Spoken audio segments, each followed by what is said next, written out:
Welcome to this joint event organized by the Middle East Institute and the American Jewish Committee. This is a landmark event. It's the first one that's been jointly organized between our two organizations. And though we wish we could have had it in person, I was just telling Jason earlier that this is one of the benefits of COVID-19.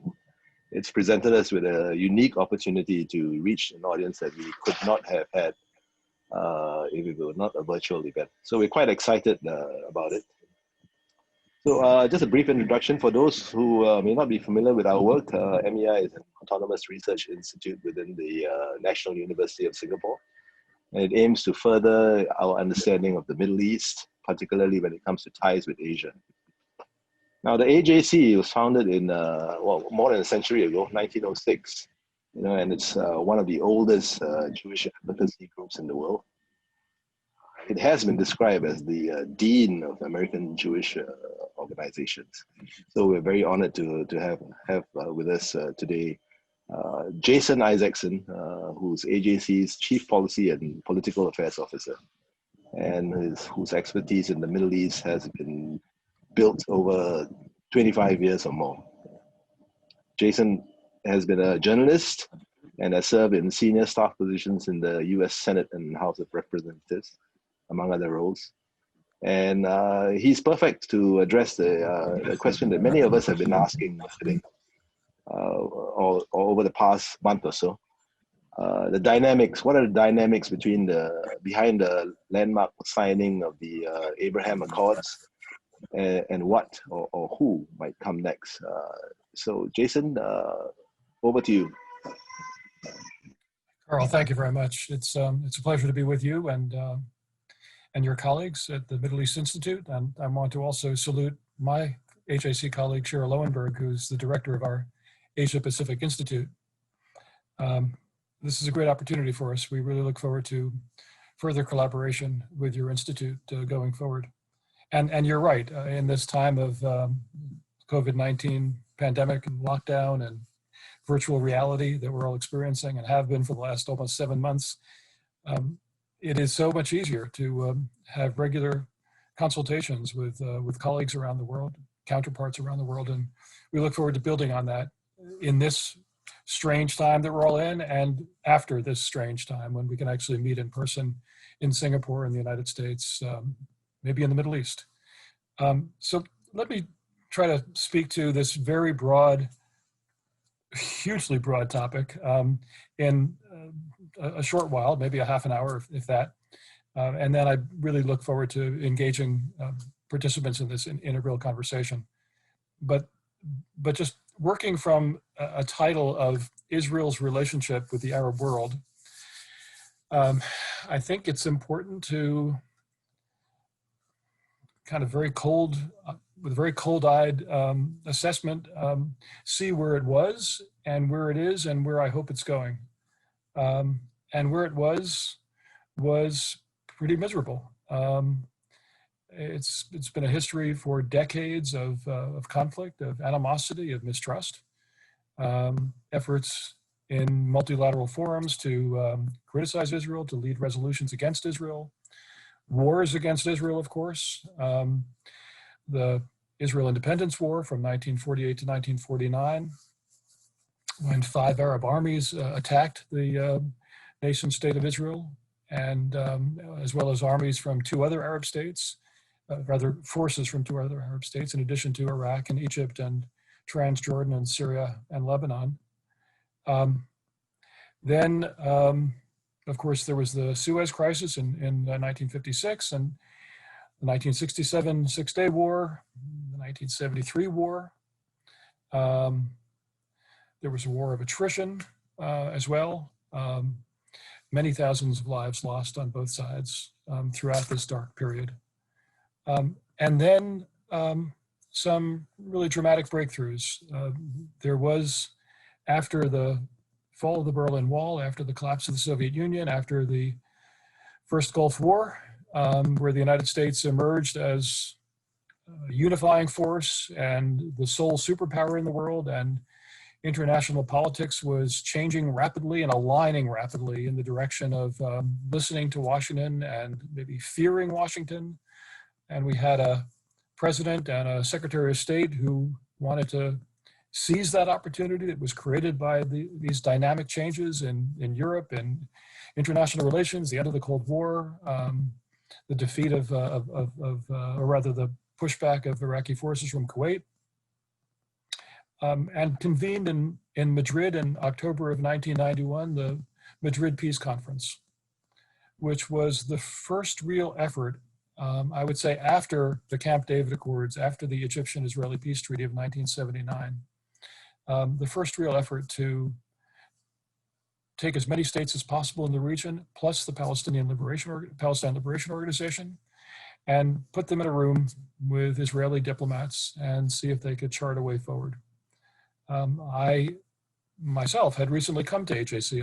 I came to this organization as Director of Government and International Affairs, as my title then maintained, in July of 1991. But in October of 91, 3 months later, the Madrid conference was convened. I attended that on behalf of HAC. And that charted a way forward for Israel and its neighbors to begin talking about some issues and to, again, bring up the possibility of having a relationship between Israel and the PLO. The breaking of the ice between Israel and the PLO was quite significant, and it occurred in that context. And then it was just a few months after that, in January of 1992, that the second phase of Middle East peacemaking was launched in the multilateral process that created separate working groups to focus on specific issues in the region, the issue of water resources, the issue of arms control, issue of the environment in general, other key specific issues that could be attacked by policy experts in addition to diplomats, and try to reach some understandings in the region to lessen tensions, to build trust, to set the stage for agreements between Israel and the Palestinians, agreements between Israel and Arab states in general. And out of that hopeful start in 91 and then early 92, I also attended the Moscow launch of the multilateral process in January of 92 on behalf of HAC. Out of that, those two landmark events in 91 and 92 came a period of several years of probing and testing of possibilities and convening of regional conferences to focus on specific issues. And it was a hopeful time. Israelis meeting with Arabs, not necessarily resolving the Israeli-Palestinian issue, but focusing on regional issues in general. It was in 1996 that, rather in 1994, that an HAC delegation that I participated in went to Saudi Arabia to have some discussions. In 1995, another delegation that I put together went to Bahrain and Oman and Qatar.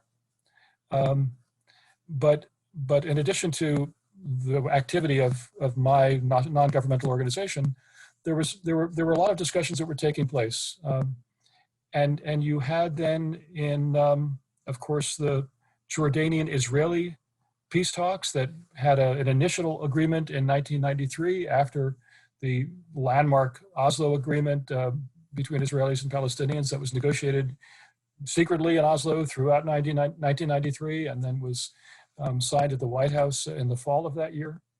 At the same time, there was an initial Jordan-Israel agreement in fall of 93 that resulted in the fall of 94, the finalization of Israeli-Jordanian peace.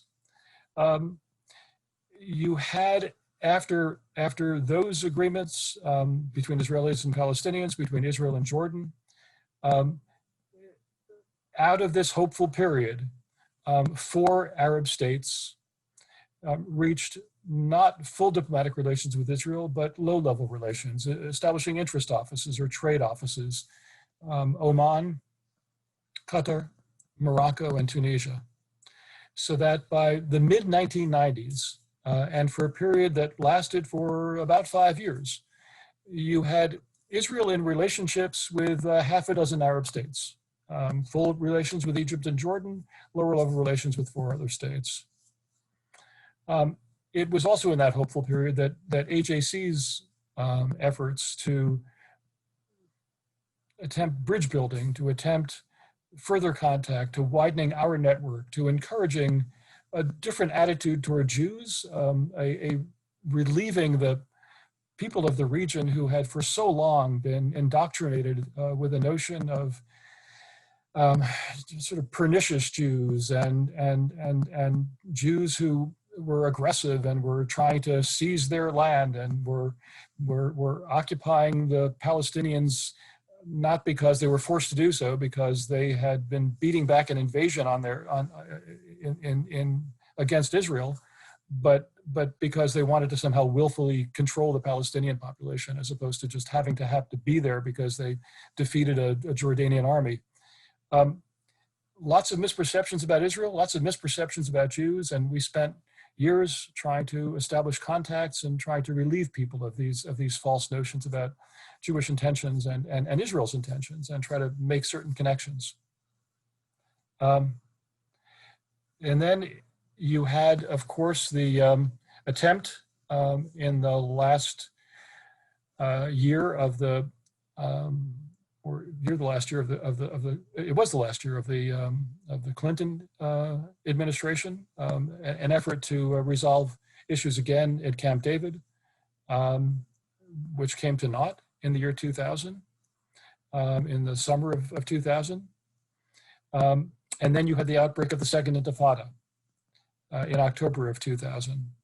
And with the outbreak of the Second Intifada of October of 2000, you had kind of a crushing realization in Israel that peace with the Palestinians was not going to be around the corner as they had been hoping. After all, the Oslo Accord of 1993 and then the second Oslo Accord of 1995, all were predicated on the notion of a 5-year transition to full Palestinian control in a Palestinian state. The area A, B, and C, all of the various mechanisms that were created for the Palestinian Authority were all supposed to be transitional notions. But with the failure of the Camp David negotiations in 2000, the outbreak of the Intifada in October 2000, Arafat's clear intentions to try to stir up his population, not satisfied with an agreement that would require the compromises that would have been required under Camp David. So he would not get the 100% of the West Bank that he had been promising his population they would get, but instead it would be something in the 92 or 3 or 4% range. Rather than getting full control of Jerusalem, it would be a very different kind of a sharing. The Palestinian leadership was not prepared to sell that compromise. The Palestinian leadership decided to reject it, and you had the outbreak of the Second Intifada. On the outbreak of the Second Intifada in October of 2000, the 4 states that had for some 4 or 5 years established low-level relations with Israel canceled those relations. And so you had the withdrawal of Israeli envoys from Muscat and Tunis and Rabat and Doha, except Qatar, although they said in October of 2000 that they were canceling their relationship with Israel. They didn't quite cancel it. They didn't quite close the Israeli office there. It took another few months for them to do so. But essentially, you had those 4 states walking away from agreements. And really, from October of 2000 until quite recently, there were not these formal relationships of any kind that existed between Israel and Arab states, with the exception of Jordan and Egypt. And I would say with the partial exception of Oman, because the Sultanate of Oman had been charged, volunteered actually, to take on the chairmanship of the Water Resources Working Group created in the multilateral process that began in the beginning of 1992. And as the chair of the Multilateral Working Group on Water, Oman hosted something called the Middle East Desalination Research Center, which for a while was just a villa in Muscat where there were some researchers and some bureaucrats who would use a certain amount of funding that was derived from the various states that were party to the Middle East Desalination Research Center board. And they would distribute funds for research on desalination and other water management technology. They would fund that research, and then they would share that research with the various parties, including Israel, including the Palestinian Authority, including Jordan.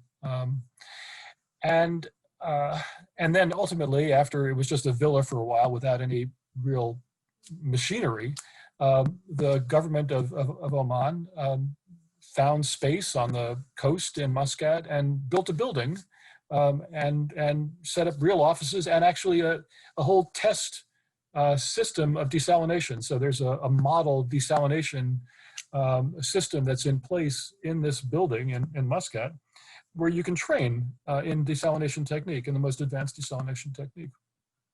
And it's used for training PA Water Authority and Jordanians and Israelis and others.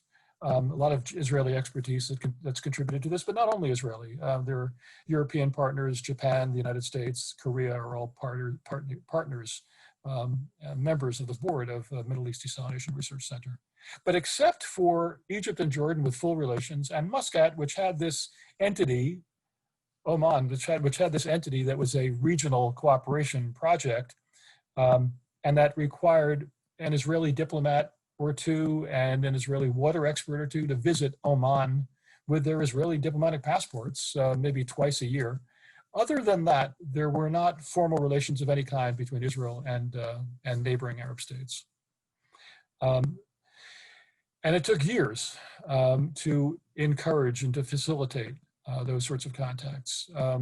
I, in my capacity as Director of Government and International Affairs of AJC and as a regular visitor to these countries, would do everything I could, along with my colleagues, to encourage contact and to introduce people to each other, maybe on the phone or by email, and try to set up meetings in New York or in Europe between Israeli and local officials. Obviously, the American embassies in these countries did what they could as well to push forward. And in New York, on the sidelines of the UN General Assembly every fall, there would be meetings that would take place in quiet hotel rooms between Israeli and Arab diplomats from countries that did not recognize Israel. But it was all kept very hush-hush. It was really, I would say, more than a decade of really this kind of quiet interaction with intelligence services talking to each other and sharing information. And I know something a little bit more about that. Certain intelligence services in a few Arab countries that were in regular contact with their Israeli counterparts. And there was one particular Israeli diplomat whom I've known for more than 25 years who was regularly in the region, someone who had an American passport because this individual had been born in the United States and had made Aliyah, which means he had gone up to become a citizen of Israel, and would travel in the region and try to open certain doors. But it was all very secret and very quiet, and only of limited function, limited utility, frankly. Such missed opportunities through so many years. It started to change. In 2016, Israel reached an agreement to sell natural gas to Jordan. It was a $10 billion agreement, the details of which were kept quiet for some 3 years because of the intense anti-Israel sentiment in Jordan. And by the way, since 1994, when Israel and Jordan signed their peace agreement, the level of contact between Israelis and Jordanians was appallingly little, appallingly low. There was government-to-government contact. There was very significant and hugely important security cooperation. It's often been said that Israel was really the Air Force of Jordan in some ways, would protect Jordan against incursions from other states. But business contact was almost non-existent. And there were fierce anti-normalization efforts underway in Jordan at the popular level, the grassroots level, non-governmental organizations of various kinds, but also in the Jordanian parliament. So striking this deal to provide Israeli natural gas to Jordan after the very significant Israeli natural gas finds in the under the Eastern Mediterranean, it was important to keep it quiet. And when it became public, it was fiercely opposed in the Jordanian parliament. For years, it was hugely controversial. But that was in 2016. In 2018, you had this sort of cascading series of events. I should say, though, I should interrupt myself and say that because there are a whole bunch of things that happened in 2018. But before that, let's say earlier in that decade, the last decade, you would have the occasional very brave, although why it should be considered brave is beyond me, very brave statements by at least one particular Arab diplomat about whom I wrote just a column just a couple of weeks ago, Sheikh Khalid al-Khalifa, the Sheikh Khalid bin Ahmed al-Khalifa, who was at the time, and for almost 15 years, the foreign minister of the Kingdom of Bahrain.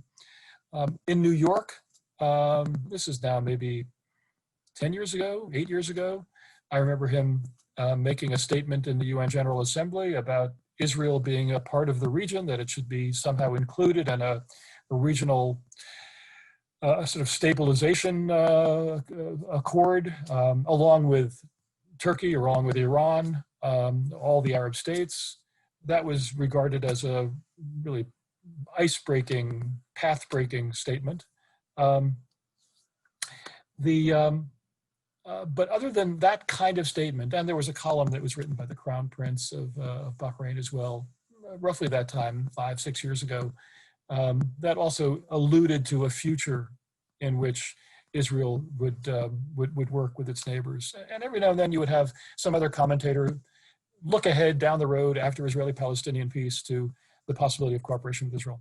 But that's really where it all sat, nowhere, essentially, until 2018, when you had both Israel and Egypt agreeing to a very substantial natural gas deal, $15 billion natural gas deal, which was also controversial in Egypt, not to the same degree that it was in Jordan.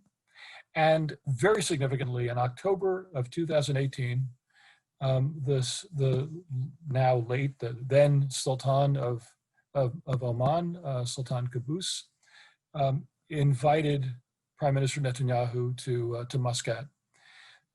Oman, a country that had not ever had full diplomatic relations with Israel, had for a period of half a decade low-level relations with Israel, had maintained support for the Middle East Desalination Research Center, and so had contact with Israelis, and also had some quiet security cooperation with Israel at various points over the years. But the Sultan quite bravely broke the ice and invited Netanyahu to visit him in Muscat with his wife and with a small team, his national security advisor and head of Mossad. And there was video on that was played all over the world, and especially in the region. Did not, because the Sultan was held in such high esteem, did not cause the kind of reaction that it might have caused in a different country in the region. Elder statesman, obviously, at that point served for 46 or 47 years as Sultan. But it was huge. And then, I guess 2 days after Netanyahu left Muscat, the minister responsible for foreign affairs, which they never called the foreign minister, they called at that time the minister responsible for foreign affairs of Oman, Yusuf bin Alawi, was speaking at a conference in Bahrain, the Manama Dialogue, a conference that I've attended every year for a number of years. And I was in the audience of strategic affairs experts and diplomats when bin Alawi was on the stage and talked about the visit of Netanyahu that had just happened. And I was recognized to ask a question of bin Alawi, whom I've known for years. And I asked him to please explain what it means and how do you build from this visit by the Israeli prime minister to your country, and what does it mean for regional peace and for your own country's peace with Israel going forward? And bin Alawi, quite strikingly and more openly than ever in the past, spoke about Israel as being a state in the region that should have the rights and obligations of any state in the region. And that, frankly, it had been a mistake for the Arab world to pretend that Israel wasn't there. And a lot of missed opportunities had occurred because of that. And this was a very dramatic statement by Ben Alawi.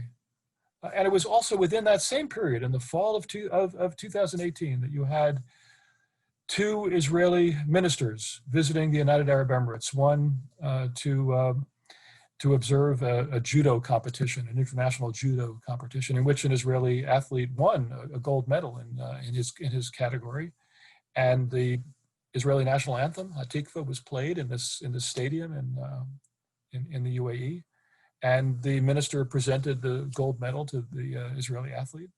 You had another Israeli minister attend a telecommunications conference in the UAE. You had a conference on cybersecurity that was being planned in Bahrain, and an invitation was extended to an Israeli official to come to Bahrain. This was all happening in late 2018 on into early 2019. And then you had in 2019 the Peace to Prosperity conference, the workshop convened in Bahrain by the United States, by the Trump administration, by the Jared Kushner team that was working on plans to break the logjam in Israeli-Palestinian peace and go about it with two parallel tracks, one on the financial side and one on the political side. And the decision was to roll out the financial package before they rolled out the political package, to offer kind of an inducement to the Palestinians to come back into a political process by showing them what they would gain, what the region would gain if they were to move forward on the administration's plans for Israeli-Palestinian peace. And that took place in June of 2019 in Bahrain. The Palestinian leadership boycotted and made it clear that they were unhappy with anyone else going, but other countries did go. But Palestinian businessmen were advised not to go. Israeli business people came. Israeli journalists came. The Israeli government was, because the Palestinians weren't going to be there, was told not to come. But that was hugely significant to have Emirati and Bahraini and other officials from the region, along with American and European diplomats and IMF representatives and others, discuss a future in which all the states would contribute to Israeli-Palestinian peace and would benefit from their own individual relationships with Israel as well. That was another breakthrough, where you had Israeli journalists sitting down with my friend Sheikh Khalid, the then foreign minister of Bahrain, and having him directly talk to the Israeli people in ways that hadn't happened before about the importance of moving forward toward peace with the Palestinians, but also the importance, or rather the possibility, of real relations between Israel and Arab states. And that brings us to really the end of last year and the beginning of this year. You had in January of this year, January 28th, President Trump marching into the East Room of the White House with Prime Minister Netanyahu by his side and laying out the political side of the Peace to Prosperity, Vision for Peace, Israeli-Palestinian peace package that they had been preparing, which offered a shrunken future Palestinian state with kind of a Swiss cheese effect of every Israeli settlement, even very remote ones, deep in Palestinian territory, connected by roads and bridges and tunnels to the state of Israel. No Israeli having to leave any of the settlements, even the most remote. And no Palestinians having to leave their homes either. And it was all going to be a very complicated infrastructure project, multi-billion-dollar effort to create roads and bridges and tunnels to link everybody together. But a strange map that was put forward that would include some 30% of the West Bank, including the Jordan River Valley, being brought under Israeli sovereignty, therefore taken out of the negotiations between Israelis and Palestinians for a future Palestinian state. Palestinians obviously rejected that part of the plan, but several Arab states, for reasons of wanting to stay on the side of the United States and for reasons of being fed up with Palestinian leadership, and I'd heard that again and again in my frequent visits to Arab capitals over decades, really frustrated with the Palestinian lack of pragmatism and corruption. But you had, of course, the ambassadors to Washington of Oman and Bahrain and the UAE attending this rollout in the White House. And other Arab states, Morocco, Egypt, saying positive things about this going forward, not accepting it as presented, the American plan, but wanting to give it the time to be studied and perhaps being used as a basis for negotiations. And it was in that plan. It was the American offer, the American promise by President Trump to go along with the notion that had been floated during Prime Minister Netanyahu's campaign for re-election over the course of the previous year. There were 3 elections in Israel over the course of 14 months or so. But a promise by the Prime Minister to annex, to actually put under Israeli sovereignty this large swath of the West Bank. And it was President Trump in this plan that was rolled out at the end of January who said that if that's what happens, the United States would recognize Israel's sovereignty over that land. It was that offer by the United States that hung out there for months and provided a key that could unlock some of the stalemate that we've been suffering for so long, because it was that offer, that threat, you might say, to so cripple the possibility of moving forward in any kind of logical, smooth way toward Israeli-Palestinian peace, that Yusuf al-Otaiba, the Emirati ambassador to Washington, seized on to make an offer, which he did in June of this year in an op-ed that he wrote in Yediot Ahronot, Hebrew language newspaper in Israel, in which he said that the UAE is prepared to move forward toward peace with Israel, but this application of Israeli sovereignty, this annexation of Israel of Palestinian land, would make it impossible to move forward. It was an unprecedented appeal by a senior Emirati or senior Arab, senior Gulf official to the Israeli public for peace, for true peace. And while it was startling to see it in print, it was not so surprising for a few of us, because I had been in Abu Dhabi the previous December of last year with an AJC delegation, meeting with a number of Emirati officials, including Sheikh Abdullah bin Zayed, Al Nahyan, the foreign minister of the UAE, who said to me in front of a dozen AJC board members, when I asked about a plan that had been floating last year, was floated by the Israeli foreign minister at the time, Israel Katz, and also by the National Security Council in Washington, the idea of, okay, we can't reach real peace with our neighbors because they're not ready for it and because they insist on the Palestinian issue being resolved first. And so let's propose a halfway step, and that halfway step would be non-belligerency agreements between Israel and some key Arab states, including Morocco, including Bahrain, the United Arab Emirates, maybe the Saudis, maybe other states as well, maybe Oman.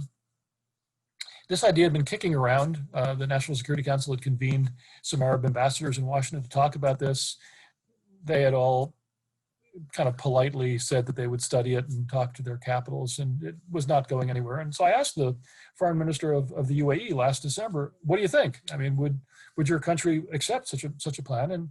And he turned to me and said, why are you aiming so low? Why do you just want a non-belligerency agreement? We want something more substantial. We're ready for peace with Israel, but there are certain conditions that have to be met.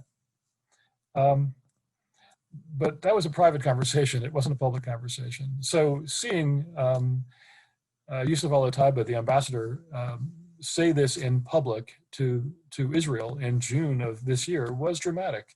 And it followed just by a couple of weeks, a webinar that AJC had hosted.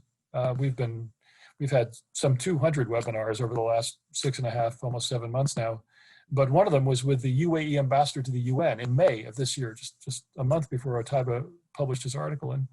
And Ambassador Lana Naseba, the UAE ambassador to the UN, who was, by the way, of a Jerusalem Palestinian heritage, she talked openly to our audience about the possibility of public health cooperation, of cooperation in the time of the pandemic with Israel. But it was a little tentative, but it was clear that they've been thinking and starting to prepare their public for the notion of cooperation with Israel.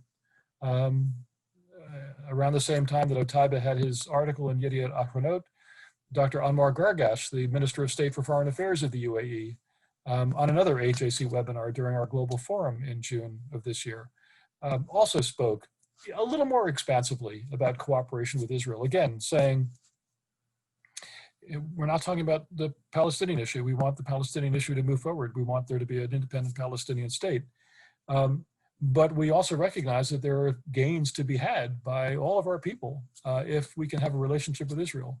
And so we're looking for ways to have some sort of cooperation, but not as explicitly as Otaiba in his offer of moving forward toward peace in return for Israel taking annexation off the table, not going ahead with annexation.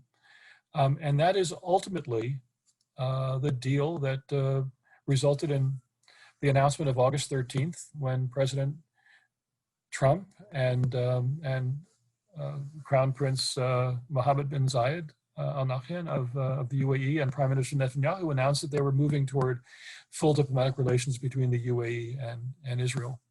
And then it was just a few weeks later, September 11th, that you had the announcement of Bahrain and Israel establishing full relations. So after many years of quiet contact, some security cooperation, some trade. I was told at one point, now this goes back 7 or 8 or 9 years ago, that there was even $1 billion of trade between Israel and the collection of Arab states, all through third countries, nothing labeled with "Made in Israel" stamped on its side, but there was some commercial activity, but all done very quietly, and with various hoops that had to be jumped through. But that is now so far in the past, and the past is receding quite quickly. As I think it was 2 days after the announcement on August 13th of Israeli-UAE peace, you had an agreement reached between 2 Israeli firms and an Emirati firm for cooperation against the pandemic. You've now had an MOU on artificial intelligence that's been signed. You have other agreements that are in the works. An Israeli soccer player is going to be joining a team in the Emirates. There has already been, of course, that one famous direct flight on El Al to from Tel Aviv to Abu Dhabi. But there will be much more. In the coming days and weeks, you'll see an agreement on commercial aviation. You'll have the fast processing of visas. It will be a dramatic change. It will be full relations and very warmly embraced by the Emiratis in a way that never was warmly embraced in Jordan or Egypt. Big differences, of course. No Emirati ever spilled blood because of a conflict with Israel. They were not involved in any of the Arab-Israeli wars. They have been supporters of the Palestinian cause, and they've invested hundreds of millions of dollars in Palestinian relief over the years. They're not held in such high regard by the Palestinians these days. Similarly, the Bahrainis. But let me talk about the possibility of Israeli-Palestinian peace and where we go from here. Because I really do think, as I and colleagues have been saying for decades in Arab capitals, that reaching out to Israel can help the Palestinians, that isolating Israel did nothing to help the Palestinians. If the whole premise since Oslo had been that we would solve the Israeli-Palestinian conflict, after which, and this of course is in line with the Arab Peace Initiative, 2002, that after the Israeli-Palestinian conflict is resolved to the satisfaction of the Palestinians, and that really means return of Palestinian land to the 67 lines, East Jerusalem as its capital, return of refugees, all these other conditions that are decreasingly possible with each passing year and now really totally beyond reach. But that was the line, that until that happened, no Arab state would engage Israel. This goes back to the Khartoum 3 no's of the late 60s.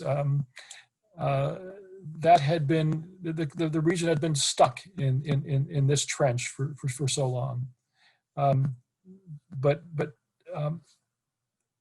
by flipping it around, as we've been saying to Arab governments for many years, and by engaging Israel, not isolating Israel, not pretending that Israel isn't there or is going to go away somehow, but by engaging Israel, you will lower the level of mistrust that Israelis have for their neighbors. You will raise the possibility of, you will encourage people to take risks. You will lessen the risk factor for Israel by reaching out to the Arab world. If the Arab world reaches back to Israel, encouraging compromise, encouraging risk-taking, encouraging bravery. And at the same time, you will be able to be on the Palestinian side in trying to influence Israeli decision-making. So why are you resisting the possibility of putting yourself in that influential position? I believe that finally this lesson, this message took hold.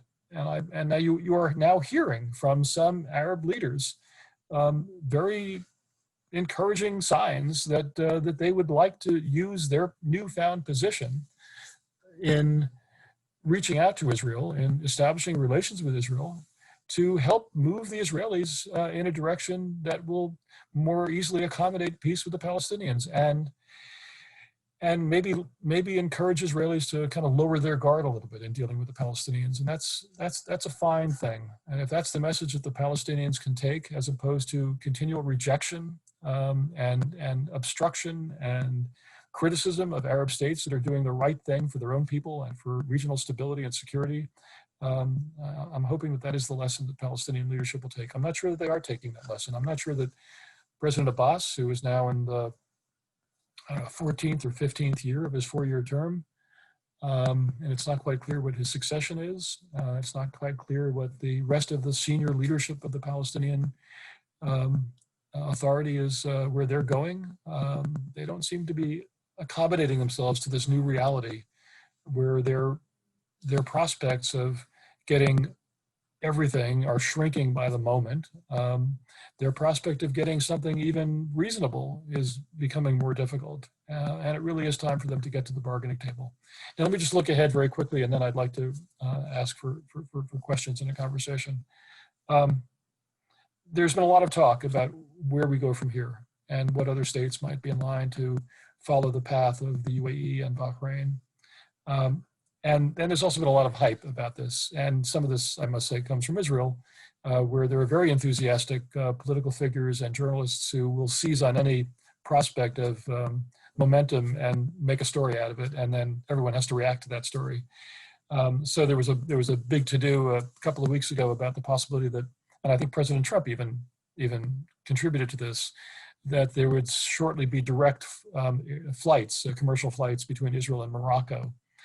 The Moroccans quickly poured water on that story. That's not happening anytime soon. There was a very active anti-normalization movement in Morocco. At the same time, there's a great deal of pragmatism in Morocco and moderation, and a recognition of the fact that Morocco is the birthplace of many hundreds of thousands of Israelis. I remember my first meeting with the King of Morocco, where he spoke of his 600,000 subjects in Israel, and which was startling to hear. Um, but it's the case if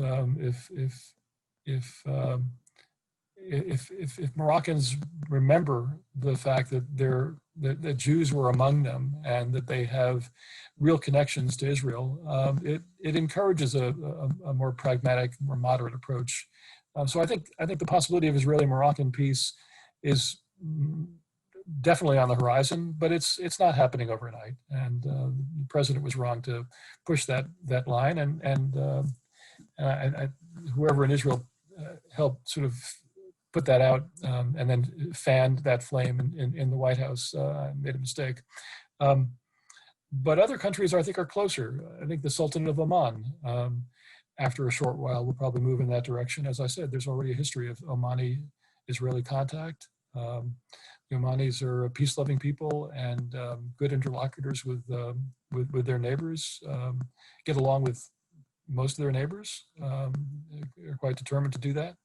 And I think that it's not so hard to imagine that happening in the coming months. The new Sultan has been in office for less than a year. Unlikely that such a bold step would be taken very soon, but it's certainly foreseeable. You've read clearly about what's going on between the United States and Sudan and Israel. Some of us in HAC were privileged to have a meeting with the Prime Minister of Sudan. It's in a transitional government, but this was last September in New York. And we heard from him directly, although I know there are some people within his the civil coalition that is part of the Sovereignty Council that is now governing Sudan, who are not keen to move forward on relations with Israel, but the Prime Minister himself was committed to that at that time when we spoke with him in September, and the general who was in charge has already met with Netanyahu in Uganda last year, and or earlier this year, excuse me, and is moving in the direction of establishing relations with Israel. And obviously, the removal of Sudan from the U.S. state sponsors of terrorism list is an element of such a deal, even though the Sudanese are saying that these would be separate understandings between the United States and Sudan, and between possibly Sudan and Israel. They don't want to join these issues, but they are joined in every practical sense. But I think Sudan also recognizes the benefits of having a relationship with Israel. There was a relationship many years ago. There have been, or I should say, there was a Jewish community in Sudan many years ago, and there has been contact between Sudan and Israel, and there are real possibilities there. And other countries, probably not Tunisia anytime soon. Qatar, which has had a relationship with Israel in the late 90s, as I said, and still works with Israel in relief for the Palestinians in Gaza, is probably in that lineup. Other countries, not so clear. The Saudis, the big prize, obviously in the Arab world, until King Salman turns over the throne to Mohammed bin Salman. It's not clear that's going to happen very soon. But should that occur in the coming years, given the signals that have been provided already by the Crown Prince Mohammed bin Salman, it's easy to imagine as the Saudis moving in that direction as well. And so I do expect that before very long, and some of this may depend on what happens in the US election, there are lots of other factors that will play in. You will have wider peace between Israel and the Arab world, and I hope that wider peace will lead to also a resolution of the Israeli-Palestinian conflict. So not that conflict resolved before the wider Arab-Israeli relations, but as a result of and in coordination with wider Arab-Israeli relations. And I think the final thing that I should say is there are many reasons why Arab countries want to have a relationship with Israel. There is, of course, Israel's reputation as the startup nation, as a great innovator, great entrepreneurial expertise, enormous pools of human capital that can be applied to resolve many problems that the region has, whether it's water resources or renewable energy or medical technologies, training in a variety of fields, other agricultural technologies that Israel has perfected, from seeds to cattle management and everything else, which is world-class in Israel, cybersecurity. Then there's the security dimension, which is another aspect of the benefit of a relationship with Israel. And whether the United States changes hands in the US election and you have a president who is not as committed as this president is to this project of establishing broader Arab-Israeli peace, but you have a president with perhaps a different agenda or a less aggressive agenda on this front. Either way, I think you will have many in the region recognizing that there are enormous benefits to a relationship with Israel, and putting aside the questions that will continue to hang over US policy, whether under the current administration or under a different administration going forward. Having a relationship with Israel can guard against uncertainty from Washington, can provide more of a security, if not umbrella, because Israel, while powerful for its size, is not big enough to be an umbrella for the region. It can be an important partner, a very capable and willing, skillful partner in the region for security against Iranian threats, against the threats of extremism in general. So for protective reasons, for the seizing of opportunities on the business side, on agriculture, on the environment, on public health, on a whole range of sectors, this is the direction that the region is going, and with increasing support from the region's young, who recognize don't have the same stigma about Israel necessarily, of being exposed to the wider world through the internet and through news media. Some of them reaching out to Israelis as well.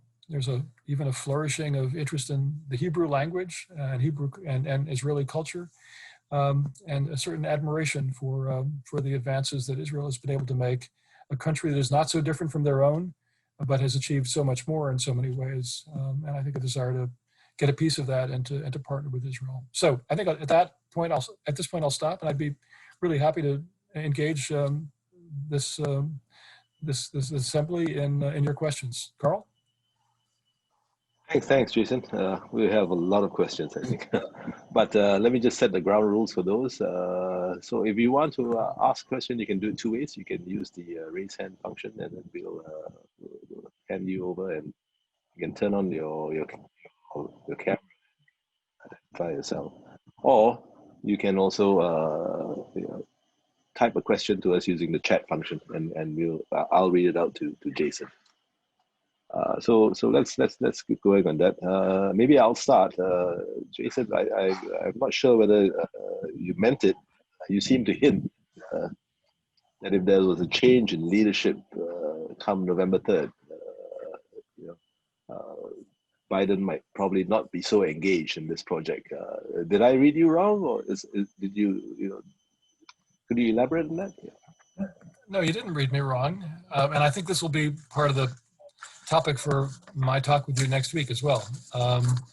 I don't believe that Biden has the same obsession with this issue that the President Trump and Jared Kushner and their team have. I give the current administration a great deal of credit for so single-mindedly trying to expand the circle of Arab-Israeli peace. Now, it's true that their effort to do so, or rather their effort to resolve the Israeli-Palestinian conflict, hasn't come to much. It is true that their maximum pressure campaign against Iran has produced questionable results. One could say that eventually maybe they will produce the results that they want. It's not quite so clear. Having pulled out of the JCPOA, the Iranians are now building their stockpile of enriched uranium and not ceasing in their attacks in the region, their aggression in Syria, their arming of the Hezbollah in Lebanon, attacks on Saudi airfield, on Saudi oil facilities and tankers in the Gulf, et cetera, et cetera, et cetera, et cetera. So I'm not sure that aspect of Trump administration Middle East policy has played out so successfully. But while the Palestinian approach and the Iranian approach, are really uncertain, the approach to the wider Arab world has been successful. The administration has built up a lot of IOUs in the Arab world for its aggressive stance against Iran. Whether it produces the results that we all want is not clear. It's not clear there's going to be a second round of U.S.-Iranian negotiations that will produce the results that the Trump administration is seeking. But that belligerence by the United States toward their common enemy has earned this country credit in Sunni Gulf capitals. So it's a combination of that. It's a combination of an ability, a willingness, an ability to make certain trades, certain transactional deals with these Arab states that will push forward toward peace with Israel, that has helped kind of juice this process along. I don't know that a Biden administration would have that same single-minded approach. I'm not sure that. I don't think the process would stop, because I think it's got its own internal momentum. There are good enough reasons for Arab states to move forward toward peace with Israel. Common enemy and shared opportunities, and the fact that the ice has already been broken by the UAE and Oman. And there have been enough positive signals already. So I don't see Biden stopping that, but I don't see him putting the same level of energy into it that this administration has, as it has single-mindedly, it seems, sought these kinds of successes, wanting to show success, and maybe even with greater intensity because of the disaster of the pandemic and the recession that the United States is now facing, needing to show progress, real success someplace else. Great, thanks. Well, of course, there's the other bit is that a second term is usually about legacy building, and if Trump comes away with something like this, he'll cement his place in history in a positive way for once. So I just want to take you out of the Gulf for a little bit, because this is something that we are also very interested in in our part of the world. But how much will the Palestinian issue seems to be receding among Arabs. How much do you think it is receding among Muslims in general? Because we've got two large Muslim populations on either side of us, Indonesia and Malaysia. So we are very interested in how they will see it. Thus far, Malaysia has been, non-committal as usual, against the deal. Indonesia has been a little quiet. So I know it's outside of the Gulf, but maybe you can share your thoughts on that for us, as Muslims in general. Yeah, I think sure. It's complicated, obviously, and there are things that are said more privately than publicly. HSC recently had a high-level meeting with an Indonesian official. I don't want to be too, I can't reveal what happened in that off-the-record conversation. Shira Lowenberg may wish, or may not wish, to be more open about it. But we have reason to believe that they're watching, and that there already is some quiet engagement, of course, with Israel, and that's been going on for years. We've been doing what we could to encourage that as well over the years. But it is. I don't see the likelihood of a breakthrough necessarily anytime very soon. But all the elements are there. The advantages are increasingly apparent to wise leadership across the Muslim world. There are a number of Muslim majority states that already have relations and are developing relations with Israel. And the benefits to be gained from that are so substantial that if these countries can figure out how to address the non-governmental organizations that and political parties that will stir up populations and cause trouble because of openings toward Israel, if they can find a way to resolve that domestic issue, I think the wiser heads in leadership across the region, across the Muslim world, see the direction this should go. That Israel is not, a huge power, but it is a very significant player in a number of key sectors. It is a world leader in a number of key sectors. It could be enormously advantageous to states across the region. If Israel has already contributed significantly toward irrigation technology in India, why can it not also do the same in Muslim majority states elsewhere in Asia? It provides agricultural technology to states across Africa, including states with significant Muslim populations. Why should the people in these regions not benefit from a closer relationship, a real normal relationship with Israel? And I'm hoping that the iron grip that the adherence to the Israeli-Palestinian first argument is I'm hoping that it's lessening. It seems to have loosened, I should say, in parts of the Gulf and in other states, and I'm hoping that concept spreads more widely. Great, thanks. Question. You hinted at this. You spoke about it a little bit, but this seems different. It's not Egypt, Jordan. This is that's a cold piece. This one seems to have a lot of possibilities, and you talked about travel and things like that.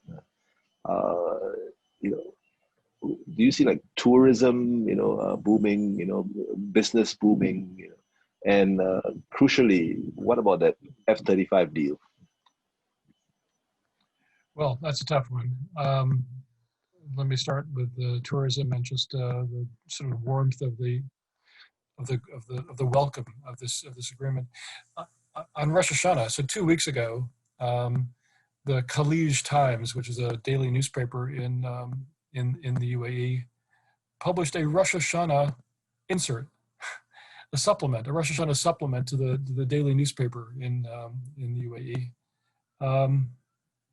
Also 2 weeks ago, I've been taking part every Friday for the last 4 or 5 months in a Zoom religious service from the UAE. The Jewish community of the Emirates, which is an expatriate community, has a very active organization, and they have a rabbi from New York who comes from time to time to the UAE.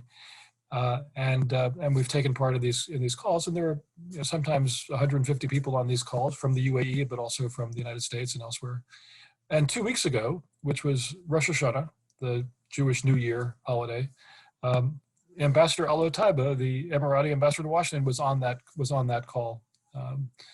The fact that you have an ambassador of an Arab country taking part in this kind of a Jewish religious service, and you have a newspaper publishing this welcome, and you had a year and a half ago now, a big picture book published in the UAE, Celebrating Tolerance, it was called, and in the top left corner on the cover of the book was a picture of Ross Creel, who's the president of the UAE Jewish community, wearing a prayer shawl, and just there was a whole chapter on the Jewish community of the Emirates, and this welcoming, this celebration of the Jewish presence, combined with the warm welcome that an Israeli team just got there, that was just there a few days ago, that they received.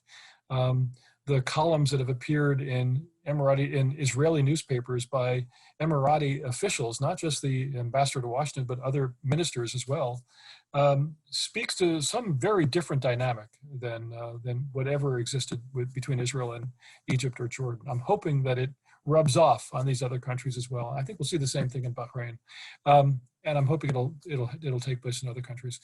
You talk about the F-35 deal, so it has always been clear, and it was clear in the meeting that we had with Sheikh Abdullah, the foreign minister of the UAE last December, that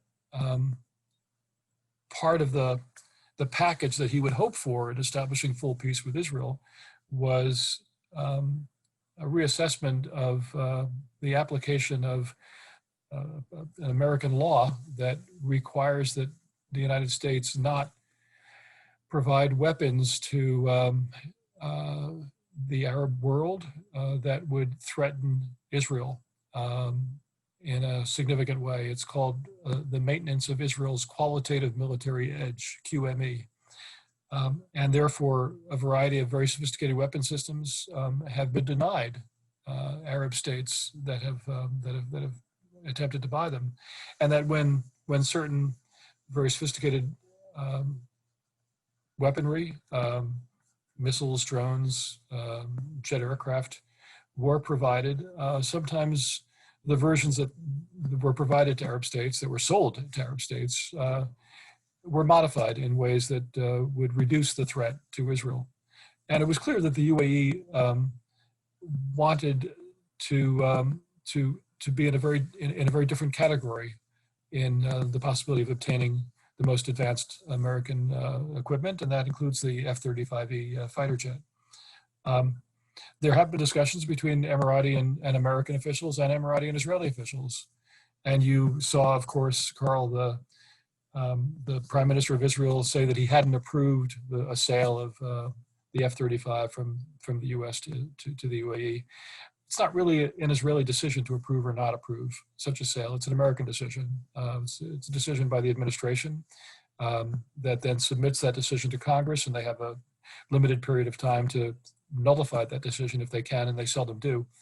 But there will be a great deal of interest in Israel's either formal or more likely informal acquiescence or concurrence in this. And the assurances that I've been given, but we'll continue to closely watch this, are that such a sale would not compromise Israel's QME for a number of reasons that have to do with either the volume of the sale or the particular version of the plane that the UAE gets, or the fact that because it takes years for such sales to actually materialize. I mean, you don't buy an F-35 from an F-35 showroom. It takes, Lockheed Martin many years to put them together, and 5 years maybe, or 6 years, or 7 years, in which time Israeli defense technology is not standing still and may have various countermeasures to offset any advantages that would be gained by the new buyer. So this is an issue that we're watching closely, and certainly Israeli defense planners are watching it closely. And there are very, very savvy American defense officials and National Security Council folks, including one I was on a Zoom call with last night from the NSC, who deals with defense issues, who are very much on top of this issue. So it's moving forward. The decision has not been finalized in the administration, but the president has indicated that he wants to move in that direction. And there's a lot of consultation with Israelis as this possibly materializes. Great. Thanks for that. A couple of questions from some of my colleagues, but before that, Shira, I see you there. So if you want to, jump in on the Indonesia thing, please do so. But James, I see your hand raised. So you want to go ahead? Sure. In fact, good morning. I wanted to follow up on the Indonesia aspect of this, and particularly, Jason, if you could comment a little bit, when you have a relationship with, in fact, if I'm not incorrect, it was an AJC invitation and sponsoring that led to the visit by Yahya Stakuf about 2 years ago to Israel. And you've had the visit before that of Abdul Rahim Wahid to Israel. And you obviously also taking a bit of a different approach from others in terms of where it's going with its definition of Islam, it's what it calls recontextualization, and in that context also relations with other religious communities. And I wonder whether you could talk a little bit about that and your perspective on that. Well, thank you for that question, James. Yes, we have had contact, including I don't think that this was made public, so I'm a little bit shy about talking very much about it. But a year ago, we had a delegation of Indonesians, very senior individuals, including a former very senior official of the government in Washington. And we had some talks with some folks in Capitol Hill and in the administration. And yes, I recognize that there's a very different way of thinking by many in elite circles in Indonesia about the possibility of a relationship with Israel, and we encourage that. I don't know that I can say very much more now, but I do also recall a visit to Jakarta that my boss David Harris and I made many years ago, and meeting with President Wahid, and of course, yes, President Wahid's address to an AHAC Global Forum in Washington as well. So we do have a history with Indonesia. We want to expand on that. We see real possibilities. It's obviously a hugely important country. It's a complicated country, but I think the possibilities are quite significant, and we will do what we can to capitalize on those. And if Shira wants to say anything more, she's welcome to, or we could just leave it as vague as that. James, you have a follow-on question, or will that do for you? No, I think I'll leave it at this because obviously there are restraints in what Jason feels he can say and cannot say on this issue. Okay, Alex, you have a question? You go ahead. Thank you very much for your presentation. Basically, Carl, you asked my question about the F-35. Okay. Basically, if we want to talk a little bit more about QME, you mentioned at the end of your presentation that Israel can be an important security partner. In this respect, how Israel is going to balance being a security partner and maintaining Israel military age. On this, I'm not referring to F-35, but most important to drones. UAE, Saudi Arabia have been looking to armored drone like the Reaper, the armored version of Predator for a while. But even hand-drawn drone, the drone made in Israel, are extremely capable and efficient. So in this respect, how do you feel that Israel will have a trajectory in being a security partner and at the same time maintaining the essential military edge? Thank you very much. Thank you, Alex. Very interesting question. I've been meaning to speak about the Iron Dome issue with Israeli officials and whether there was any possibility that that technology could be shared with their new Gulf partners. I'm not sure that is possible because, as I understand it, the Iron Dome was an Israeli effort, but there's an American contribution to that effort as well. And I'm not sure how prepared the United States is to have Iron Domes deployed when there's as you know, a competing American product that would disadvantage American manufacturers. So there may be many issues that Israelis are dealing with right now that they never had before, in terms of trying to sell some of their best assets in the Gulf. But there are other products that Israel has made, other sophisticated, whether drones or missiles of various kinds that are really desirable. And I know there have been discussions over the years, even before there was formal peace between Israel and these two Gulf states, about the possibility of transferring, of selling some of that technology. So I think there's a big market, but there will be American concerns, whether missile technology control regime concerns or just simply market concerns. But I know that the Israeli defense industry is looking for other customers, and they sell a lot in other places, including India, and they would very much like to have some new markets in the Gulf. That's about the best that I can do to answer that question. I realize that there are desires on the part of the UAE and other states, the Saudis, to obtain certain sophisticated drones that would Maybe I'll just stop there, actually, because we do start getting into QME questions, and I think I've answered that. So if you'll permit me just to leave it at that, Alex. All right. Thanks, Jason. Carl? I have a few more questions from my colleagues. These are from Tatiana. There are two questions. I think I'll read them both out, and you can take them and help. First is that some talk that well, some people say that Palestine is a problem for Israel more than for the Arab countries, because it might have significant implications on the future nature and identity of Israel. Now, is a dichotomy that is often drawn between Israel, the democracy, and Israel as a Jewish state valid? How do you see Israel's future? That's the first question. Do you want to take that first, or should I get to the second question as well?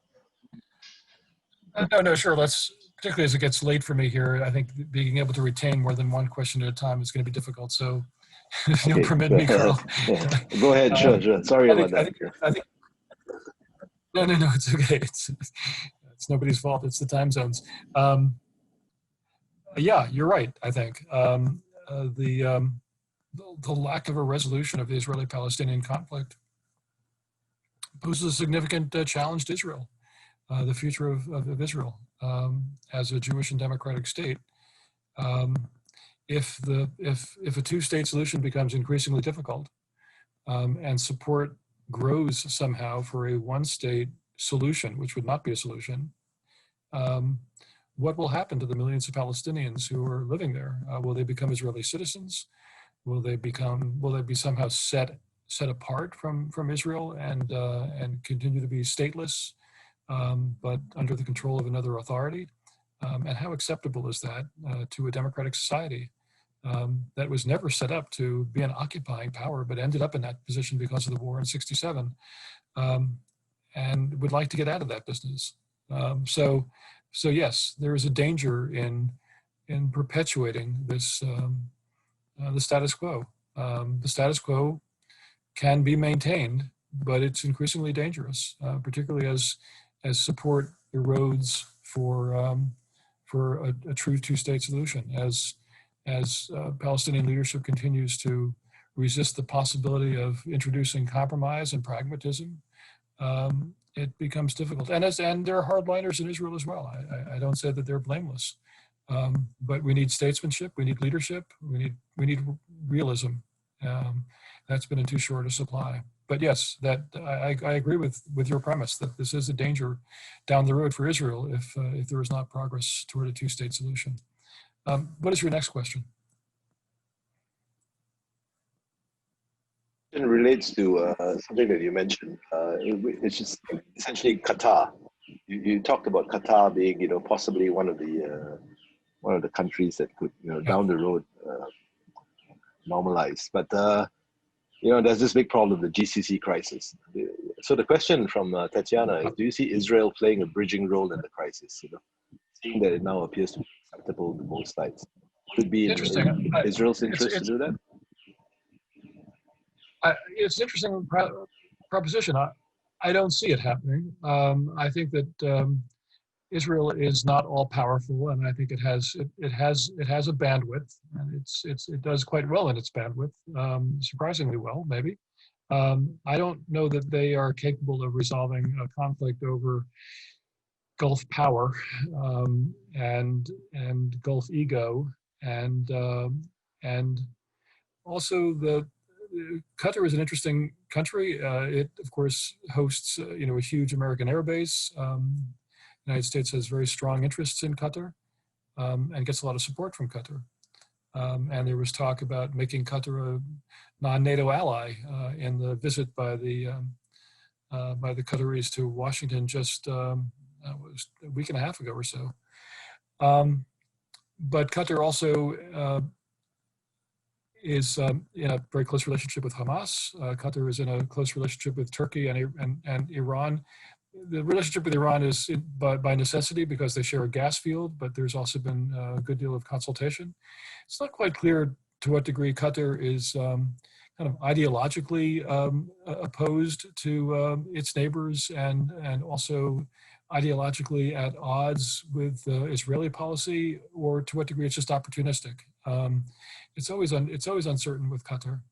As I said earlier, Qatar and Israel do have a relationship regarding aid to the Palestinians in Gaza, and there has been continuing low-level contact, certainly, but whether Israel could kind of step out of its traditional role in the region and somehow help facilitate breakdown of that fracture in the Arab world, the Arab quartet versus Qatar, I think that's asking a lot. By the way, I've gotten zero signal from any of the discussions that I've had with the officials in those Arab states that are opposed to Qatar and with Qatar over the 3 years or so of this relationship, this fracture, that anyone was willing to budge very much. They seem to be quite set in their ways and willing to withstand this status quo, which is shocking because it's obviously hugely disadvantageous to the regional economy and to the possibility of a common defense architecture that the United States has been eager to push forward. So everyone wants to solve this problem. The United States has obviously expended some energy, but not very much. The Kuwaitis did for a little while. The Omanis did for a little while. I don't expect Israel to take that job on. Great, thanks. Well, in the interest of your well-being, I think we'll take just one last question. Clemens, another colleague of mine. Yeah. Certainly. Clemens, go ahead. Yeah. Hi, Jason. Thanks for your talk. And I'd like to ask a question about Saudi Arabia. And of course, as the custodian of the two holy mosques, they would be less inclined to follow in the footsteps of the UAE. But how far can the Saudis go in terms of their relationship with Israel? Thanks. Well, thank you for your question, Clemens. Yes, exactly. As the custodian of the two holy mosques, I realize that abiding by the age-old kind of understanding between the monarchy and the religious authorities, there's a limit to how far the government is likely to go. At the same time, under Crown Prince Mohammed bin Salman, there has been real pushback against the religious authorities. They have taken dozens of clerics, out of action. The Crown Prince, when he was in New York a couple of years ago, spoke openly and was interviewed by the Atlantic magazine about Israel's place in the region. Sometimes it's been, I think some of the words that he used may have been exaggerated somewhat in their constant retelling by various people over the last couple of years. But he made it clear that there is no direct conflict between Saudi Arabia and Israel, and a desire to see a future in which all the states in the region would be able to work together, and that Israel had a right to defend itself. So you take those statements, and you also factor in the defense of the Palestinian cause that King Salman has identified as a priority, and so that when it wasn't long after the Crown Prince returned to Riyadh that you had the King convene I think it was it was supposed to be a Jeddah summit, and it became the Jerusalem summit, just to further put the Saudi stamp on the Palestinian cause. But when that reality changes, when you have a change of leadership in Saudi Arabia, given the predisposition of the Crown Prince, from the statements that he's made privately in some rooms that some of us have been in and more publicly, I think it's fair to say that that's the direction that they'd like to go. Whether it's going to happen right away, I don't think so. Earlier this year, Mohammed Al-Issa, the head of the Muslim World League, was in the HSE office. Oh, no, I'm sorry. It was last year that he was in the HSE office, and we signed an MOU between HSE and the Muslim World League that included Mohammed Al-Issa going to Auschwitz with our CEO and an HAC delegation in January of this year, where you had an agreement by Mohammed Al-Issa to address the HAC Global Forum, which he did in June, and to find other ways to kind of open up dialogue between the Jewish world and Saudi Arabia. That's one part of the puzzle. You had MBS saying what he has said and continuing to believe that there's a place for Israel in the future of Saudi Arabia. You have Saudi Arabia's vision, was it Vision 2030 or something, that envisions this very high-tech city that there has been talk would have an Israeli component, some participation in the technological aspect of this.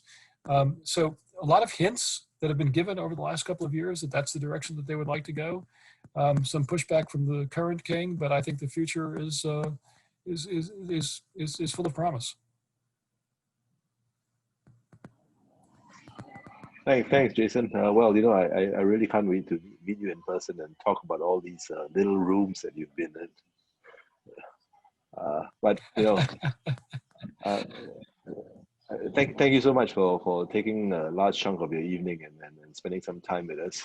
Thanks to AJC, thanks to Shira for organizing this, and thanks to everybody for tuning in. Don't forget, we've got Jason for one more talk. That's next week, and this will be on the U.S. presidential election, something that we touched on briefly. And that's on the 7th. So tune in then. Jason, thank you so much. Enjoy the rest of your night, and have a good weekend ahead. Thank you, Carl.